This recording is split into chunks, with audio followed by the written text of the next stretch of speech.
दुनिया के लोग दरवाजे पे जाके सोहर बजवा रहे हैं भाई। आपके अंदर वो काबिलियत और क्षमता है तो अपने घर पे भी सोहर पाओ।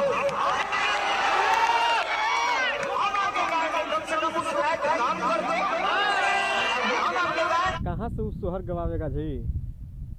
चला उसको आटा के लोई टोबे से जब फुर्सत रही तब ना सोहर गवाते हो।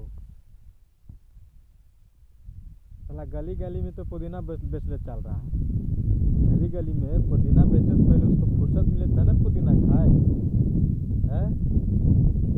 आप लोग देख रहे हैं कुछ दिनों से विवाद चल रहा है कि साड़ीलाल यादव जी ने बोले हैं कि हमको में क्षमता है सोहर गवावे के, और किसी एक के वो टारगेट किए हैं। और टारगेट किसको किए हैं आप सभी को पता है। तो बात सही है और ऐसा नहीं होना चाहिए। तो हम भी कहेंगे पवन सिंह से कि अरे जाओ यार, तू भी बहुत जो है कि ट्रेंडिंग में गाना लाया कि साड़ीलाल यादव से टक्कर किया, और उनका गाना भी हर गाना ट्रेंडिंग में रहा, तू भी ट्रेंडिंग में रहा, और आपका गाना भी आया तो आपका भी गाना जो है ट्रेंडिंग में रहा। तो चलिए अब जो है कि गाना ट्रेंडिंग में नहीं लाना है, अब ट्रेंडिंग में चलना कुछ और है। को जरा सबर करो। 9 महीना पे कौन पहले बाप बनता है और कौन सोहर गवाता है। ट्रेंडिंग में ये चलेगा, हम लोग को यही देखे लगे मिलेगा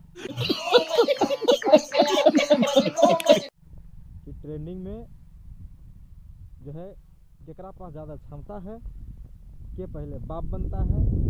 अब ये चीज़ यूट्यूब पर ट्रेंडिंग में चलेगा। अब हमने के गाना ट्रेंडिंग में देखे के नहीं मिलेगा।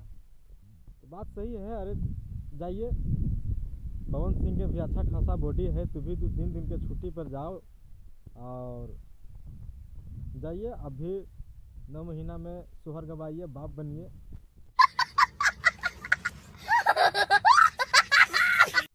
भारत समाज में बेइज्जती हुआ है, तो इतना अच्छा खासा बॉडी है जी, तो काहे इतना बेइज्जती सह रहे हो? जा ऐसा नहीं कि तेरा पास क्षमता नहीं है, आपको पास भी क्षमता है, अभी बाप बन सकते हैं, सोहर गवा सकते हैं। तो खाली आटा की लोई नहीं टोइए, लहंगा में खाली आग नहीं लगाइए, समझे। गली गली में पुदीना बहुत बेच लिए हैं, पुदीना खाए के भी कोशिश कीजिए, समझे।